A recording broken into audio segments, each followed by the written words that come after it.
Good afternoon, Rotarians. We're starting early today. Welcome to this week's celebration of service. For today, April 5th, 2022, I'm your current president, Sally Gaskell. Welcome to all of you on Zoom and here in the Stateroom East. Is it West? East, thank you. You can be seated. And I want you to know that today's reflection was all Martha Wales's idea. Well, in honor of the opening of professional, sorry, can you hear me? Okay, we're both going to do this. In honor of the opening of Major League Baseball, Sally and I are going to read some of Who's on First. Okay. You know, the Yankees manager gave me a job as coach. You're the coach. You must know all the players. I certainly do. Well, you know, I've never met the guys, so you'll have to tell me their names, and then I'll know who's playing on the team. Okay, I'll tell you their names. But you know, it seems to me they give these ball players nowadays very peculiar names. You mean funny names? Strange names, pet names like Dizzy Dean. Well, let's see. We have on the bags, who's on first, what's on second, I don't know, on third. It's you again. That's what I want to find out. I say who's on first, what's on second, I don't know who's on third. Are you the manager? Yes. You gonna be the coach too? Yes. And you don't know the fellow's names? Well, I should. Well, then who's on first? Yes. I mean the fellow's name. Who? The guy on first. Who? The first baseman. Who? The guy playing. Who's on first? I'm asking you who's on first. That's the man's name. Whose name? Yes. Well, go ahead and tell me. That's it. That's who? Yes. Look, you got a first baseman? Certainly. Who's playing first? That's right. When you pay off the first baseman every month, who gets the money? Everybody, every dollar of it. All I'm trying to find out is the fella's name on first base. Who? The guy that gets. That's it. Who gets the money? He does, every dollar. Sometimes his wife comes down and collects it. Whose wife? Yes.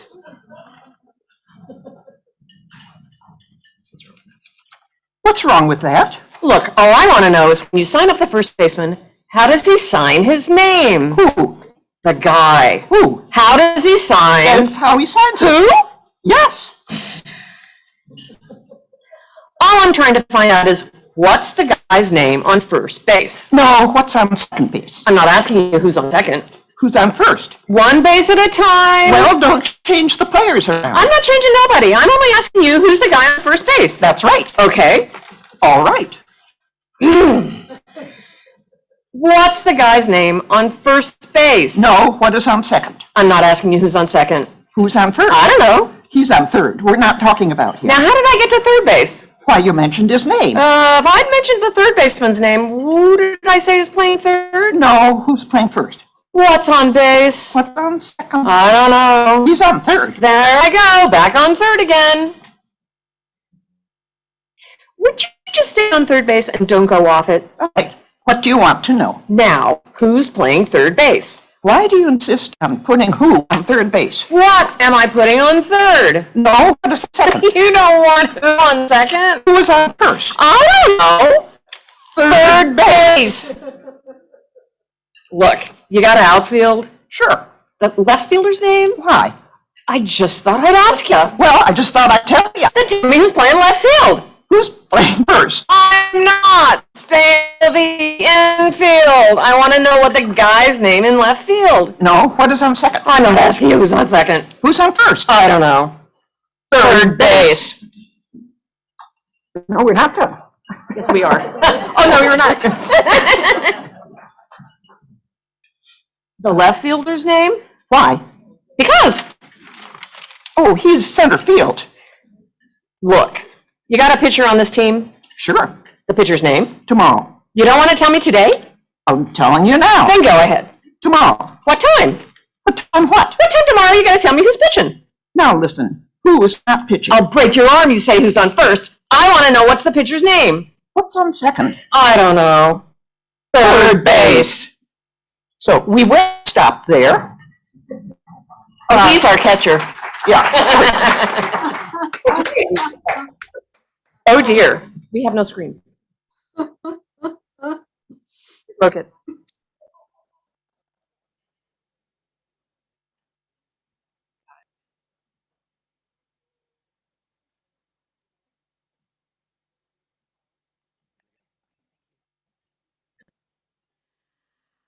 Do we have any guests today or visiting Rotarians? Jim Bright, thank you so much. Yes, we do. We have Clara Stanley from Brown County Rotary. Welcome, Clara. She's a guest of Jim Bright. And Greer Carson is a guest of Marilyn Wood. Would you please stand? The new director of Monroe County Public Library. We look forward to having you back every week. How about any guests on Zoom? Joy? Yes, we do have some guests. Is my voice okay? Can you hear me? Yes, thank you. Sure. Yes, we are joined this afternoon by two guests of Jim Bright. Sue Wright, who is past district governor for District 6580 and is a current member of the newly merged Rotary Club of Clark County, which is a merger of Clarksville and Jeffersonville Rotary Clubs into one. So welcome, Sue. We're so glad to have you here. Hey. And then also we have Teresa Clare joining us, financial advisor with Perlow Wealth Management, who will soon to be Rotarian. So good. Welcome, Teresa. Thank you all for being here. We have birthdays this week. Yesterday was Lynn Schwartzberg's birthday, April 4th. And then Martha Wales, you have a birthday on April 8th. Gus Shakalis on April 9th. And Martha Foster is April 11th. So congratulations to all our Rotarian birthday people. And Ron Barnes, you have a membership anniversary coming up on the 11th of April. You will have been a member of our club for 4 years and a Rotarian for 29. Thanks so much for all of your support. I want to thank my people for this week, our tech team, Alam Barker, Michael Shermans, our Zoom host, Joy Harder. Roundabout reporter is Aaron Brewington, new to the fantastic team of Judy. Thanks to Martha Wales, of course, for the reflection, and to Marilyn Wood for being our greeter today. Now, I'm happy to welcome to the podium Sarah Laughlin for the annual meeting of the Bloomington Rotary Foundation.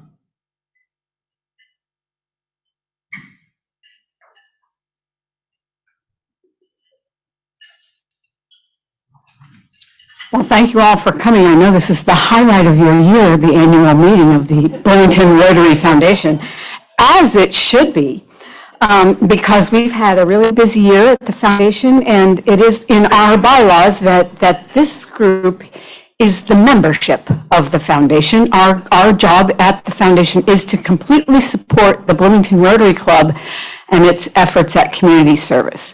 So we are completely dedicated to this club. I handed out on your table a brief overview of the year's work, and I'll just go over that really quickly for you. The great news is that we are in the black. We have an overall balance of $104,640.92. Of which, as you'll notice when you look at the report, quite a bit of it is set aside for the 3 Rotary clubs in Bloomington's Toast accounts. And a substantial portion is also in our endowment fund at the Community Foundation. And we made a major contribution from our own accumulated funds to that endowment this year in order to build it, because we have dedicated it now to the scholarships that this club awards every year. And we hope to continue to build that foundation until the point where we can eventually fund those scholarships every year. We matched a $3,000 district grant with Toast proceeds for the Lotus Blossoms Bazaar that we worked at last week. And we have are underway with choosing, I think we have chosen a district grant proposal organization for next year that we'll be working on and hoping to receive some more district grant money from the district to match our TOAST funds to support that project. The board also voted to contribute up to $5,000 to co-sponsor a refugee family in Bloomington, and you'll be hearing more about that from me in a couple weeks. We don't know who it will be yet, and we don't know where they'll be coming from, but we're very excited about this project. As you remember, our club's mission statement is significant positive impact in our community, and we think this will be a good example of that. We contributed $1,000 to the Empowering Girls project from the district that we'll be working on at the district conference this Saturday.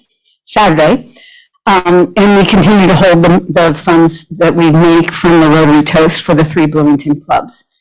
We will be funding $7,500 in scholarships, as I mentioned. $6,000 of that goes to high school students and $1,500 to Bloomington Ivy Tech students. At this point, I would entertain the motion to approve the slate of officers for the 2022-2023 Bloomington Rotary Foundation Board. You have the slate in front of you. Thank you. Mike Baker has made a motion. Winston Schindel seconds. All in favor, and if you're on Zoom, I guess you could say aye as well. Anybody, all in favor in the room, say aye. How about that? Aye. And all in favor on Zoom, raise your hand. There you go. I'm pretty sure that's a majority. Thank you very much. I'm happy to entertain any questions later on in the day, and we'll have an opportunity to help out with the scholarships momentarily. Sarah, thank you very much for your leadership over the last year. And Lauren Snyder, would you please make your way up for the next important segment of our meeting, which, yes, Sarah, has to do with scholarships and raising the money. Yeah, so You have to use the mic. I know. Sorry, technology. I got to get used to that. So as I mentioned last week, we're going to be doing a Hyper Happy Dollars today, and we are going to try to get that initial seed money for this year's scholarships and get everybody excited for what the foundation, our Bloomington Rotary Club Foundation, is going to try to do over the next couple of years in trying to fully endow via our fund at the Community Foundation our scholarships on an annual basis. And as Sarah referenced, please feel free to ask more questions. We understand there's a lot of moving parts. Please feel free to ask additional questions about how you can participate in that in the coming year and potentially even beyond. Because the whole goal is this is perpetual. We're trying to build this fountain of youth, as I've coined it, for the future and providing for these scholarships. So today, let's do some happy dollars and raise some money for the scholarships for this coming year.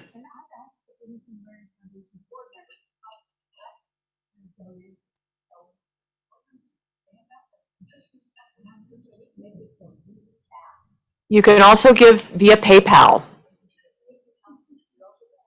And so I guess I'll start. I'll start with $20 for the scholarships for this year. So here's my $20. Woo! Mike Baker throwing in $1,000. Thank you, Mike. Okay, let's all go. All right. Judy, how about you? Okay, I made a check for my dues, but I'll put that to the scholarship fund. You can collect this from Natalie. Awesome. 100 from Jim Bright. And if you missed it, $1,000 from Mike Baker. Art, thank you. We're on the home stretch already, and we've just started. Marilyn? $20, Marilyn Wood. Thank you. $50, Judy Witt. Thank you. I- $250, thank you. Oh my gosh, I'm missing all of these. Liz? Thank you. Bill? $100 from Bill. Awesome. Oh, I feel like an auctioneer up here. And so that people can hear you. Oh. All right. $100. Thank you, Hank. We've got a Zoom gift. Jeff Richardson, $100. Thank you, Zoom. Thank you, Jeff. Thank you, Jeff. All right, Steve Mobley. $20 from Steve, thank you. Winston. $100 from Winston, thank you. Michael Sherman is $20, thank you. Anybody else? Well, this is hyper. $100 from me. $100 from Sally, thank you, Sally. And $50 from Joy. Alon, $100. Gil, $100. Get it. I just had to, sorry. All right, well, thank you all so much for contributing, and we will be following up in the coming year as myself, Sarah, and Amy are planning in getting to our goal for the year. Is there somebody else? There's a bunch of. Look at that. Zoom. Take a picture of that. Thank you all. Dick McCann, Good, thank you. $200. Raj Hadal. Raj, thank you. Desperately scroll down. Awesome. Well, thank you guys so much. In my opinion, there's no better investment than education, particularly in our own community. So thank you all. Hyper happy. Let's go finish the week. Oh my gosh, that was amazing. And without further ado, I'm very happy to turn things over to past President Yolanda Trevino, who's going to introduce today's speaker.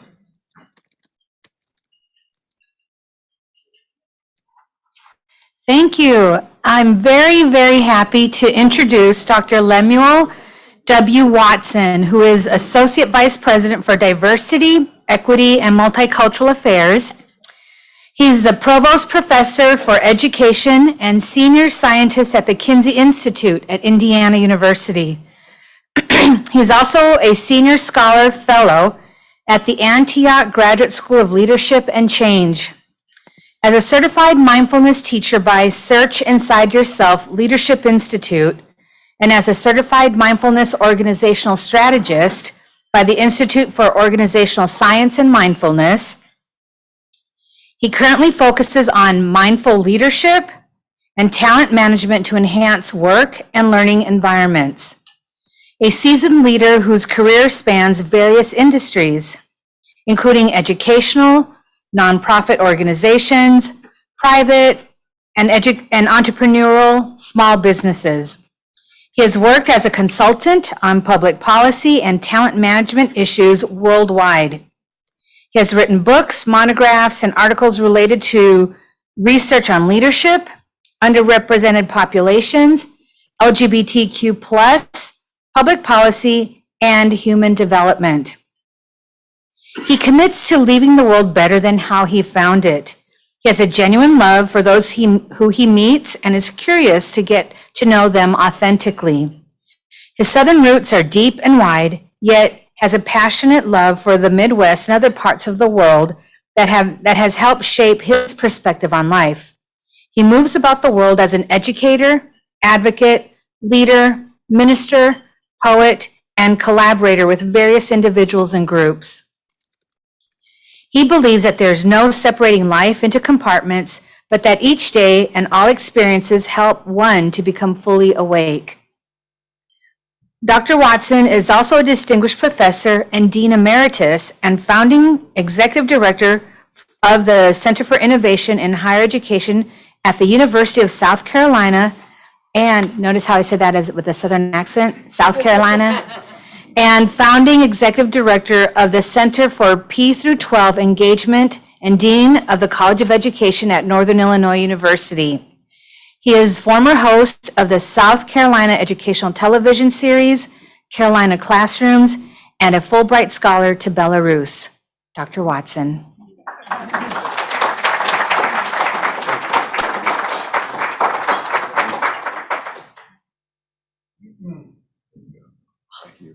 Oh, God.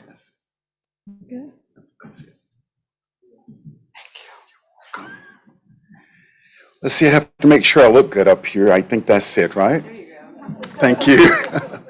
Well, I like to start out just by saying that I really am so humbled and so blessed to have the opportunities that I've had. I am a country boy. I grew up in a rural area. My grandfather had a large farm. We lived about a half mile from him.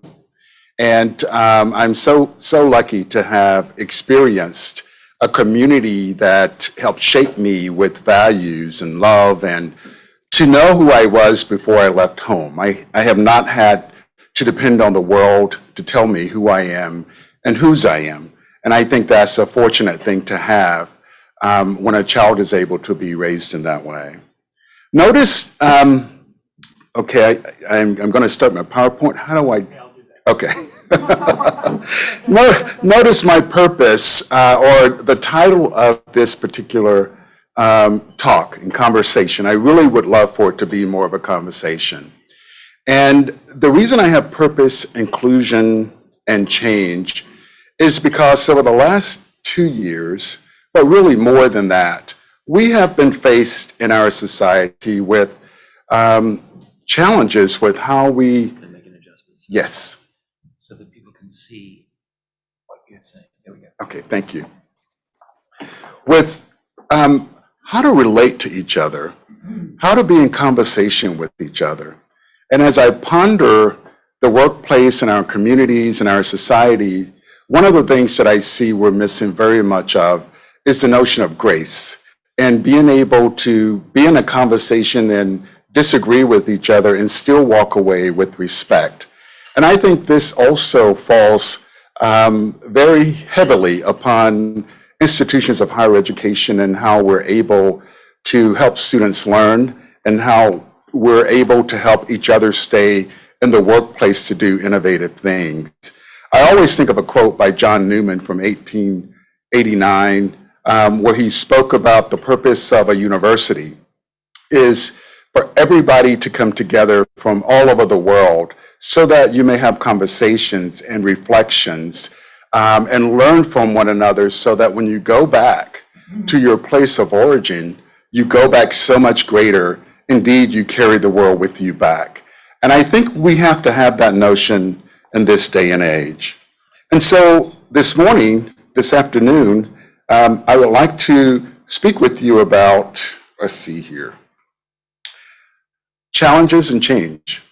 I remember a quote used to be on the back of my grandmother's closet door: nothing is permanent but change. But yet, if we know that, why do we fight it so much? And why do we dread it so much? I'm also a person who believes in the notion that things are in divine order, regardless if we can see it or not. I don't know the mind of the divine. I don't know what we're doing today and the effect it would have in the future, but I am a person of faith, and I believe and always believing the best is yet to come. And so as we deal with challenges and changes, I've taken this notion with me into the workplace or into the university and everything that I do in all of my roles. People give me different titles, and that's great, but the essence of who I am, I can't change, and I don't want to change, because I've worked for a hard time and a long time to look at the man in the mirror and to be happy with who's looking back. And I think that's very important for all of us. But we do live in a world. Oh, yep, ready? Go forward. We do live in a world that the military has termed as volatile, uncertainty, complex, and ambiguous. And just think about that for a moment. Over the last 2 years, you wake up and you never know what you're going to get. And so we're having to deal with these conditions every day. And how do we think about them and behave, and the stresses that it causes us as individuals, as communities, and as nations now, really plays on our psyche and our well-being. And this is truly important for us as a society. And one of the ways I think that leaders and individuals need to think about the conditions of our world is that if we have volatility, who's going to bring the vision that is needed today and tomorrow? Where are we getting that vision to be a one nation under God again? If we're so divisive, who's going to lead us back to a vision where we deal with the volatility? Yes. And also the understanding is the only way when it comes to uncertainty. And how do we understand each other? It means we have to relate to one another and see each other more as human beings. And so I often say this when people ask me to come talk about diversity issues. I have to say first, the precursor to talking about diversity is how do we relate to each other and see the sacredness in each other as human beings? Because I often use this story. We are all born in families that we have no control over. We're born to parents and communities that we have no control over. And we've all been somebody's babies at different dates in time.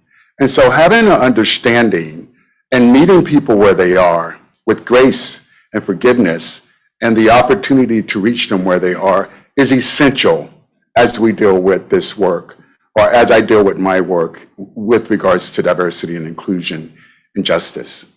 The next is complexity. Who's going to bring the clarity for all of the challenges that we're having right now in our society? Ambiguity, we need to be flexible and agile because we know changes are coming, and change is going to happen. Here's something that I would just like to leave in your consciousness if possible.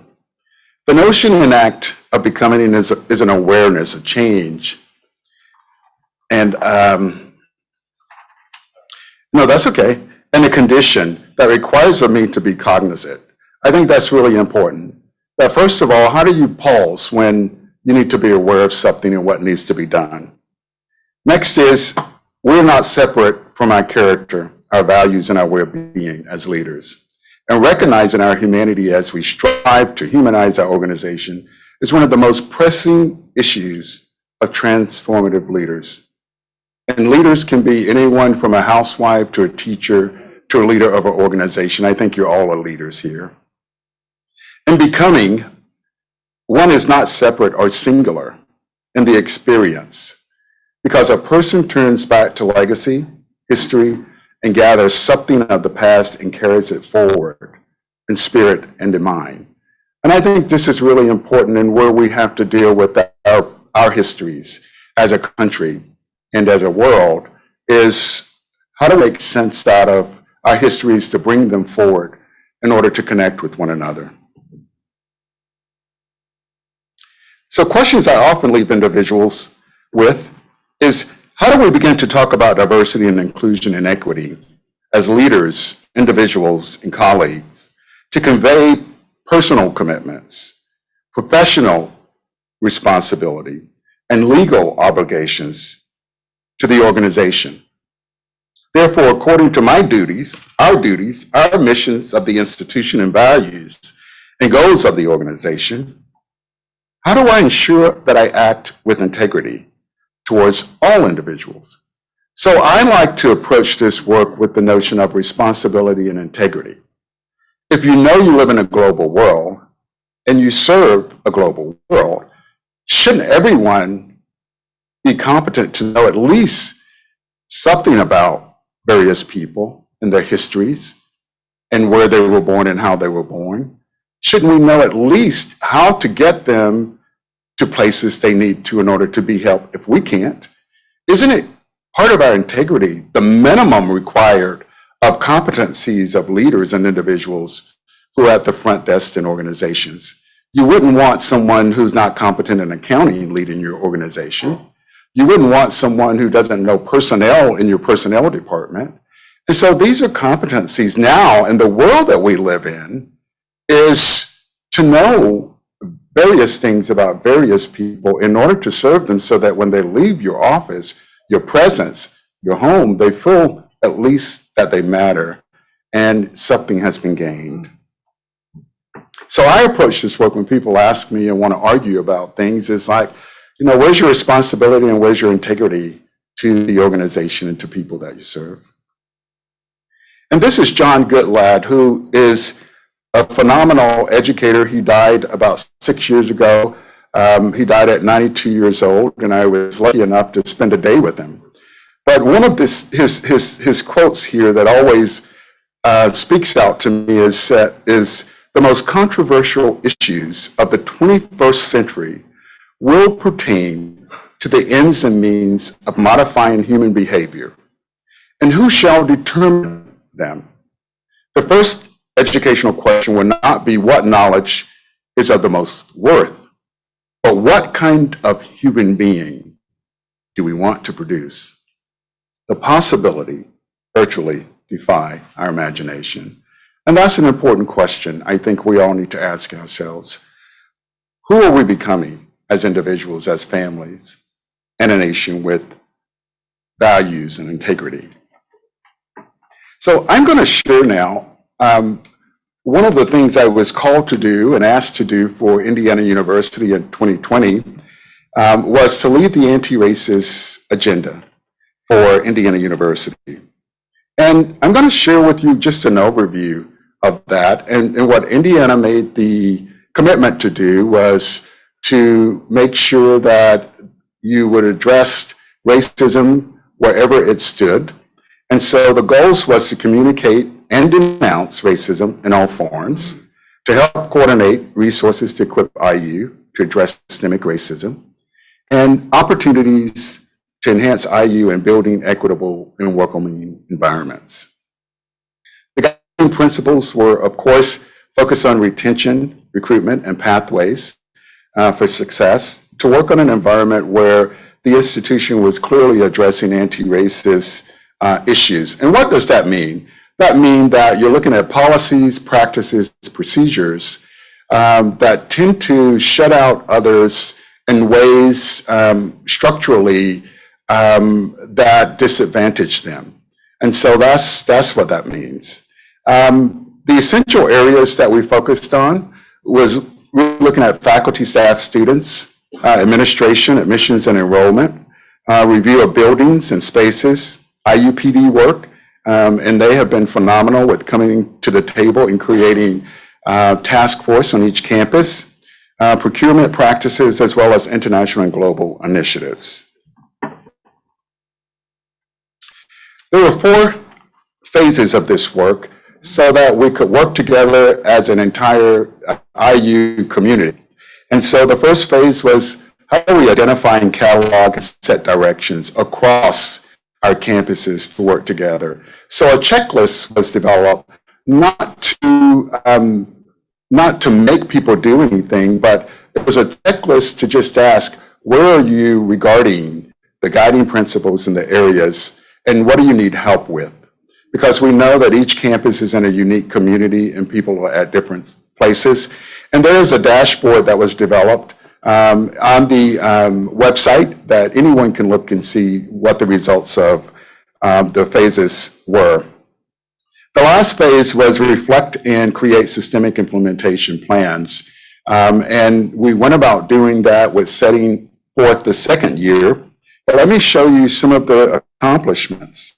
So some of the accomplishments already from the first year was that IU created a pandemic disparity help fund to help those students who were having challenges with the issue of COVID and other kinds of things. And all the campuses had students who applied.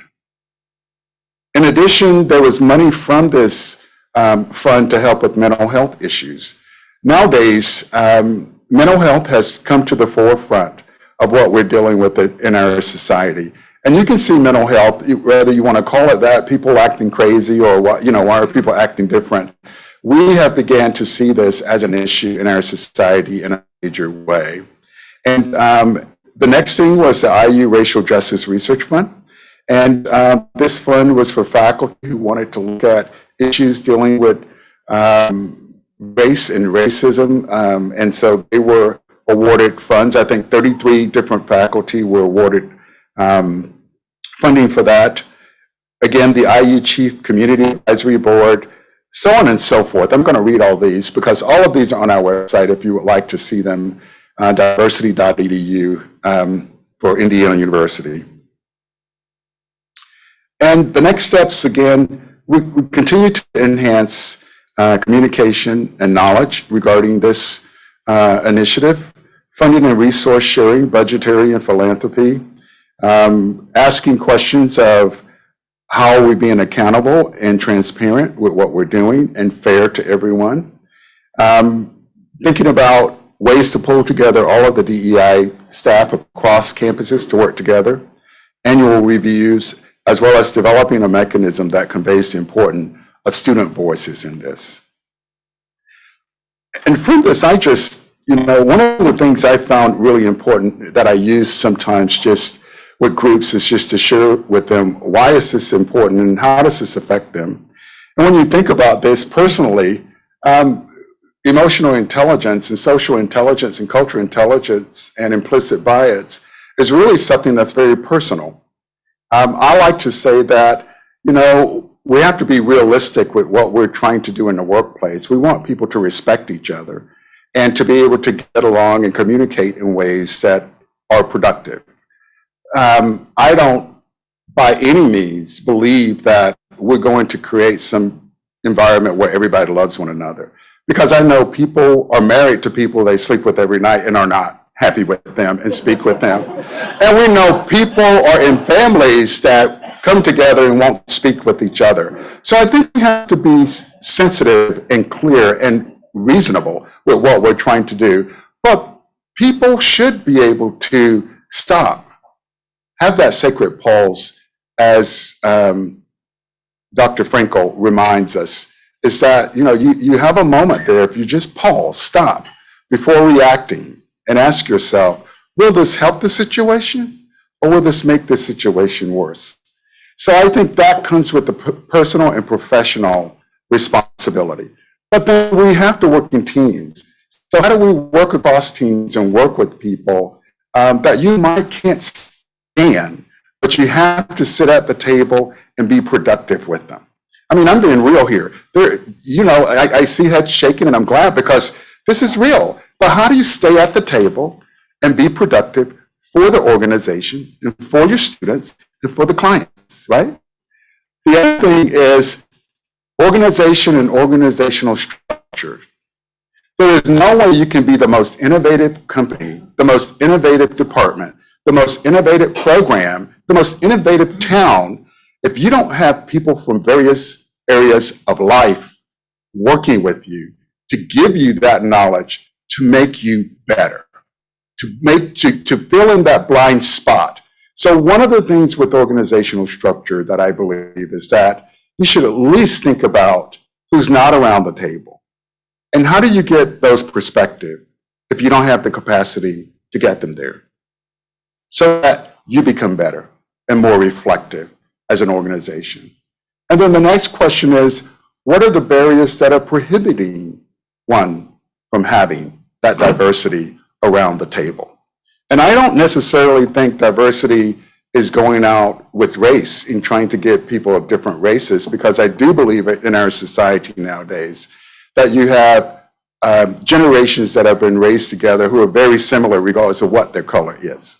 And so I think you have to think about these things in ways that are advantageous for the organization. And notice the top, what surrounds this notion. It is important to understand world history and government roles in today's social and economic, cultural, and issues related to social justice. For example, in 1889, who could walk in a bank, open a checking account to create savings for future generations? Correct, mostly. So it's not a criticism, it's a fact. So how does that affect intergenerational gains in the years to come? World War I, World War II. The veterans that came back, communities were created with homes and plots for them to live there. Who benefited from that? Who did not?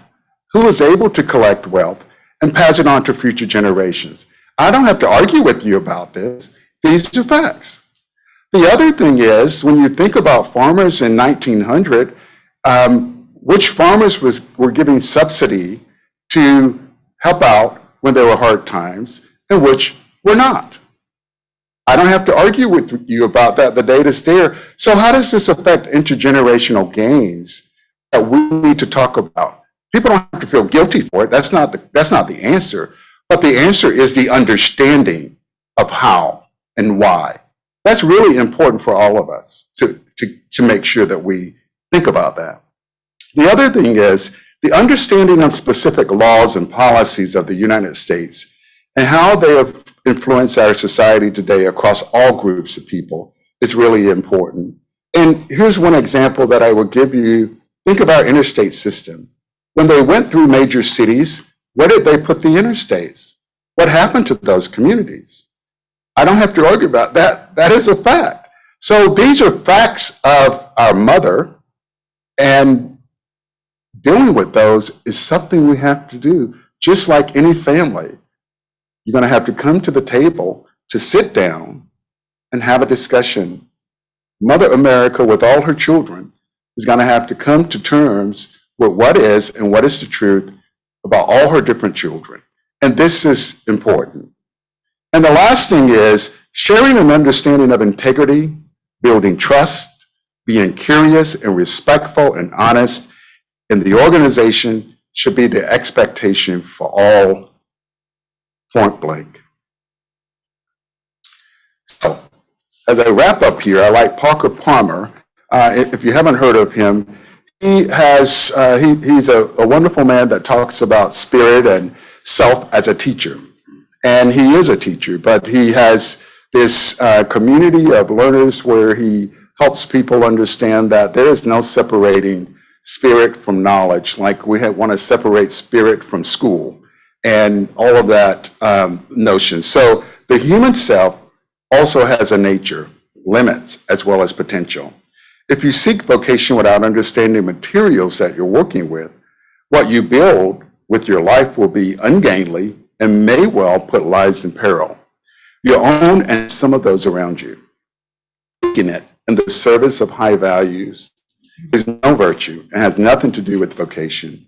It is ignorant, sometimes arrogant, attempts to override one's nature, and it will always fail.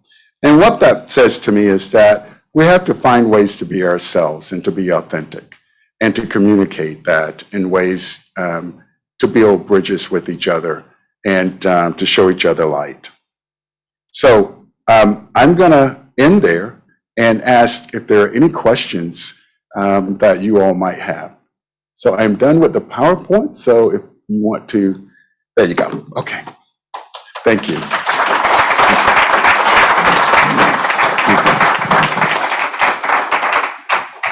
I know I saw Dick McKeag on screen, and he was a leader here when I was a grad student, and I just want to give a shout out to Dick McKeag. Yes. I applaud the work you're doing at IU. What advice do you have for public schools to deal with the same issues? Yeah, so first of all, I really think I see schooling, as John Goodlatte would say, I see schooling as a P20 issue. And I say P20 from prenatal all the way to adult education. And I think we have to find a way to reconstruct some things about how we do education in this country. You think of small areas and the limited resources they have. I often try to encourage municipalities and school systems to work together in the rural area, that if they're going to build a school, think about a retirement home next to it. Think about a preschool next to it, because the buildings you build sometime could be used together as hubs where there's healthcare, pharmacy, eating, and things of that sort, where you really bring the community together around the school. And so I think when it comes to K-12, we really have to think about community schools again. And how do you build those? I think you need to expand the talent management for K-12. And what I mean by that is, think of nursing. Over the years, we have the CNA, we have the nursing practitioner, we have other kinds of professionals in nursing. In other fields, they've expanded the professionals in those fields. In education, what do we still have? It's the teacher, maybe an aide, and the principal. We need someone who has the professional skills in schools, who can work between the teacher and a principal to work on those assessment issues, to work on some of those other issues that teachers are spending their time working in, including another kind of professional that will focus on the students and the teachers to mentor and things of that sort. So we want to pretend in our society that teachers can take on everything. They cannot. They can't do anymore. And unless we expand the talent within schools, we will continue to get the same results. So I wish also that when communities hire innovative and wonderful superintendents, that people would keep that commitment to support the superintendent. When people think that they're doing things that are out of the box and unconventional, I think what we need now is the grace and the opportunity to try and fail in order to learn from ourselves in education. We've become too careful, too professionalized, and too heavy upon standards in the sense that standards are more important than people. Thank you. Just a couple questions for you. When looking at an organization like Rotary, which is a diverse group of leaders come together, I guess my first question is, how do you start that conversation with the people? And then how can an organization like Rotary really start to promote that and promote these conversations among our communities? And I guess the last part is, do you take your presentation on the road? Because this was an excellent conversation. Oh, thank you. Well, you know, I say it has to start with inviting people into your home at the dinner table. I often see people, and I love neighbors who wave from the porch and wave from the yard, and it feels friendly. But to get to know your neighbor and to get to know people who are different, you really have to invite them into your home. You have to invite them in for a cup of tea, to sit down and have a meal with them, and to be able to know them well enough to engage in multiple conversations, and conversations that they may be uncomfortable, but they don't need to be uncomfortable if someone knows your heart. And I think that's really important. As a Southerner and having friends of all different sorts and going home at different sorts, I heard all kinds of words being used. But what I knew was I was still in people's houses and they were treating me well, and I had to put their words into context versus heart. We don't allow for that fluidity and agility to happen anymore in our conversations. We judge someone immediately by one reaction versus giving that grace. And so I would say, if you want the room to look different, what that means is what each of you probably need to do with reaching out to neighbors or individuals and really personally inviting them and giving them a space to feel welcome and valued. And that seems hard, but it really isn't hard. It really is, you know, each one, reach one, teach one, and bring them in that sense. And I really empathize also with some time in our society when we aren't, and when we don't have those friends or that community, how do you really go into it and be authentic, right? I like to say that I've been learning Spanish all my life, but to make it stick, I need to go into communities and be in those communities to continue to involve. And I don't feel comfortable just going into a community, sitting down without knowing someone and them knowing my heart, to have a conversation and then to learn Spanish in that way. I have Spanish friends, I have Spanish-speaking friends of all sort, but the fact that I'm gonna say, I wanna be more engaged in your community, I need that invitation. I don't feel comfortable just going because then it may seem superficial. And I don't want to offend. So we all have these challenges if you think about them in multiple ways. Did I answer you? Okay, thank you. Hi, Dr. Watson, and thank you for that speech. Please call me Lem. All right, Lem, all right. Well, I hadn't met you yet, but Lem from now on. Okay. And thank you. Many of us here are connected to the university, my family and I. And I've always thought the university, or felt the university, had a bigger responsibility of not so much IU-centric, but involving itself in the community in which it sits. Sure. And you talked about the specific laws and policies of the U.S. and how they influence members of society and marginalized populations. And we understand how and why. I've always had a problem with solutions, in particularly institutionalized and systemic social ills. So do you have any suggestions? And we can identify all this. How do we get here to working on solutions of equity in our country? Sure. And I think we have to do things differently than we've done in the past. For example, when you begin to have a table about diversity, we have to welcome voices of all people from all walks of life, have to come up with solutions. We can have a discussion about people's rights and leave groups out. And people can differ with me on this. I mean, this is my perspective. But what I found to work is that when you are curious and you're trying to understand where someone's walked in their life and why they believe a certain thing, you're able to listen in a way, even if you totally disagree with it, you're able to listen in a way and possibly learn something from that. And I say, start with dialogue, start with these kinds of dialogues where you have people who feel comfortable sharing. White men need to share, white women need to share.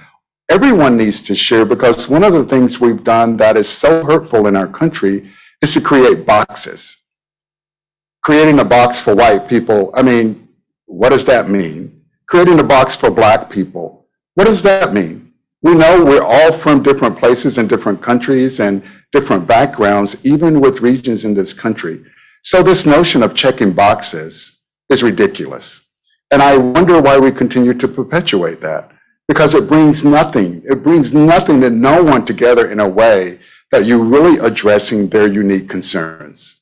And so I think we need to first think about how we're situated and set up in a society and why, and then work from that to help people, to help me see you as an individual and then understand your walk of life, to help me see you as an individual and help me understand your walk of life. And sure, there are things that make our experience in America common if you're a certain race or certain gender. We know that. But that's not the essence of who you are in the end with all your other intersectionalities. And I think we have to start with that, and we have to ask, what is best for this community? And how do we make that work? And what is the goal of, what are we trying to show that this community is about to the world? And I think it goes with John Goodlatte's, who are we trying to create for the future is really important. Thank you for your presentation. I find it quite interesting and good to hear that these kinds of thoughts and processes are in place. I wondered how you are thinking about people with disabilities in your planning. I don't think I heard it specifically mentioned, but often I find that the inclusion of people with disabilities is not overtly mentioned. Maybe you're thinking about that, but I was just curious where you're at with that. Yeah, I think again, in a community, what comes up as important to that community needs to be on the table. And so for me, I wear hearing aids. And so that's really important for me, especially during this time of COVID when we tried to come together with masks on. Even with mics, I couldn't tell you what people were talking about, but I sat there. And so I think, again, rather than trying to have prescriptives, I think it's important that we bring up those things that are important in the community and ask the question, who's not around the table? So your question is right in line with, what about disabilities? That's exactly what's supposed to happen in conversations like this.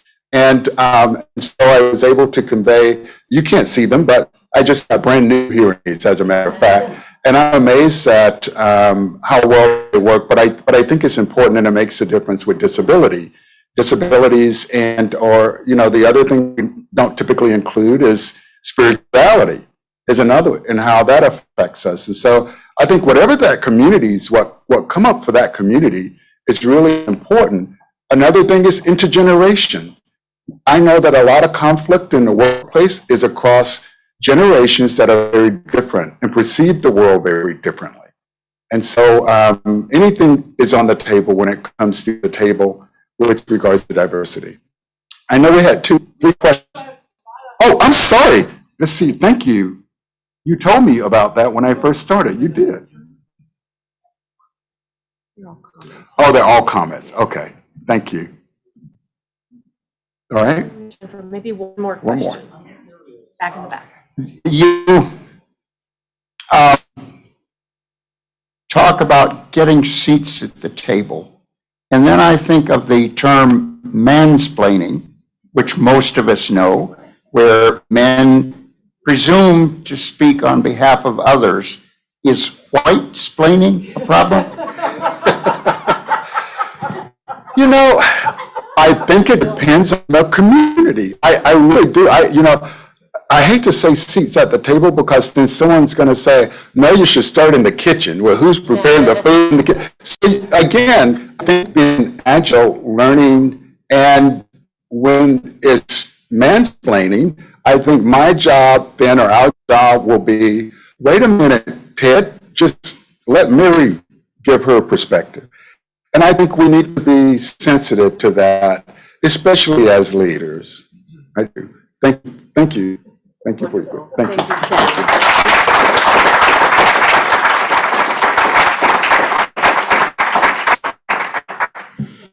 Natalie Blaze, could you come to the podium with the hat? It is time for the hat, and she can't quite make it here, but she'll figure it out. It is time for our quarterly drawing of a nonprofit organization to benefit from our speaker recognition program. And I'm going to have Natalie draw from the hat. No pressure. And the person is, and the nonprofit is, a new nonprofit, Tandem Birthing Center. Yay! Awesome. So, that means, Dr. Watson, Lem, that the Tandem Birthing Center will receive a donation from our club in honor of your program here today. Yeah, thank you. Now, next week, very important, we will be on Zoom only next week. Okay. And the reason for that is because, as sometimes happens, there is no room here at the IMU. None of our regular rooms are available. This will happen a few other times over the next 3 months. So just be ready to not come here and instead join us on Zoom. Our speaker next week will be Meredith McGovern from the Indiana State Museum, talking about the art and caring of the T.C. Steele collection. And with that, could we have the 4-way test?